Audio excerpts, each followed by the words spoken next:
নমস্কার বন্ধুরা, আমার নতুন ইউটিউব চ্যানেল সাগর টেলিকমে সবাইকে স্বাগত। আজকে আমরা আলোচনা করব এসএসসি যে জিডি এক্সামিনেশন হবে তার অ্যাডমিট কার্ড নিয়ে। অ্যাডমিট কার্ড অলরেডি পোর্টালে দেওয়া হয়ে গেছে। 4 তারিখ থেকে ফেব্রুয়ারি 4 তারিখ থেকে এক্সামিনেশন শুরু,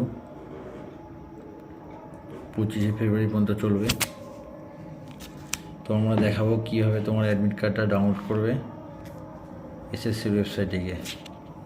প্রথমে ssc.gov.in ওয়েবসাইটটি খুলবে, তারপর লগইন অপশনে যাবে। লগইন অপশনে গিয়ে তোমার রেজিস্টার নাম্বারটি দেবে। আমি এটা রেজিস্টার নাম্বার দিয়ে তোমাদের চেক করে দেখাচ্ছি।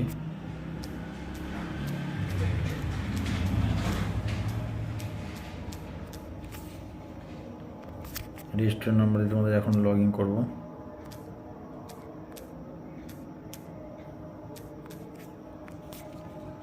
এই যে প্রথমে রেজিস্টার আইডি পাসওয়ার্ড দিয়ে লগ ইন করলেই তোমার সামনে এরকম একটা ইন্টারফেস চলে আসবে। ইন্টারফেসে সেখানে লেখা থাকবে তোমার নাম, মোবাইল নাম্বার, ঠিকানা। তারপর নিচের দিকে স্ক্রল করলেই চলে আসবে অ্যাডমিশন সার্টিফিকেট। এই অ্যাডমিশন সার্টিফিকেটেই তোমার অ্যাডমিট কার্ডটি ডাউনলোড করতে হবে। প্রথমে দিতে হবে তোমার এক্সামিনেশনটা কি, সেটা হবে কনস্টেবল জিডি, ইয়ার হবে 2025। চেক স্ট্যাটাসে গেলেই তোমার অ্যাপ্লিকেশন স্ট্যাটাসটা দেখতে পারবে। দেখুন, এটার পরীক্ষা পড়েছে 21/2/2025। পরীক্ষার অ্যাডমিট কার্ড কিন্তু 4 দিন আগে থেকেই ডাউনলোড করা যাবে। তার আগে সিটি ইনফরমেশনটা দেখা যাবে। শিফট 3-তে এক্সামিনেশন পড়েছে।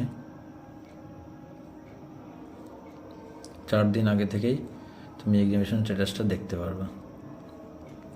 তো আজকের এই ভিডিওতে প্রথম এর থেকে বেশি কিছু আর আলোচনা করলাম না। নেক্সট ভিডিওটা আসবে আমাদের যে রেলের পে ব্যান্ড 1 গ্রুপ ডির সেই পরীক্ষা সম্বন্ধে ইনফরমেশন কিছু ভিডিও আসতে চলেছে। তার আগে সাগর টেলিকম চ্যানেলটি সাবস্ক্রাইব করুন এবং অল নোটিফিকেশন বটনটি প্রেস করুন। আজকের ভিডিও এখানে শেষ করছি।